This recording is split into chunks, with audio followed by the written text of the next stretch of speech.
غیر زمونږ چې څومره اوورسیز پاکستانیانو دي که نه په پاکستان کې یو نوی قانون پاس شو وسو چې لکه مطلب څومره اوورسیز پاکستانیانو د پاکستان نه بهر دي که نه هغو کله ډیپورټ کېدا پاکستان ته واپس کېدا مطلب هغو په بهر ملکونو کې اقامې خرابې وي ویزې خرابې وي او پاکستان ته دو کله ډیپورټ شو که نه نو چې دو په ایرپورټ باندې اولنی کوشي په دو باندې مقدمه درج کېږي داسې مقدمه په دو باندې درج کېږي چې دوی به پاسپورټ یې بلاک کېږي مطلب د 15 کالو دپاره به د دوی پاسپورټ یې بلاک کېږي دا چې کوم محسن نقوي دی وزیر اعظم چې کوم دی شهباز شریف وزیر اعظم ویل خو دته د وزیر اعظم د نوم توهین کول دي ځکه چې دا وزیر اعظم نه دی همیشه دپاره دو غلطې فیصلې کړي دي ځکه چې دا د کور نه راوتی خلک دی که نه او وزیر اعظم شوی دی نو زموږ چې څومره هم مسافرونه دي اوورسیز چې په هر یو ملک کې د نو یاره چاته به مسله وي چې چا به مجبوري چا به اکسیډنټ کړی خدای مکه قسمه قسم مسلې مسافرو ته راځي ملګرو نو ډېره غلطه فیصله کړې ده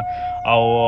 چې کله هم کم کسان ډیپورټ شو مطلب نور ملکونو والا ډیپورټ کو پاکستان ته لاړه که نه نو په هغه باندې بالته مقدمات درج شي نورو ملکونو نه که دلته هر څه کیسونه هغه په خپل ځای خو په پاکستان کې د 15 کال دپاره د ټول ناول د پاسپورټ بلاک شو نو دا څونه غلطه خبر د ملګرو کوم سوچو په دوبۍ کې سعودي کې عمان کې قطر کې څومره چې زمونږ اوورسیز پاکستانونو دي که نو قسمه قسم خلکو ته مجبوریانې مسلې که دا پردو ملکونو والا زموږ سره دغه وکړي خو خیر دی څه مسله نشته خو چې په خپل ملک کې زموږ سره داسې قسمه حالات کېږي که نه نو سړی به د نورو ملکونو نه څه ګیله وکړي الله پاک دې خیر وکړي او الله پاک دې موږ د دې زندقانو نه خلاص کړي یار ملګرو ډېره د خفګان خبره دپاره زموږ د ټولو مسافرو دا ویډیو چې نن څومره کېدی شي مخې سره ټولو مسافرو سره شیر کړه یار ډېره د افسوس خبره ده که راویډیو خوښه شوي مخې ته یې شیر کړئ د لوی الله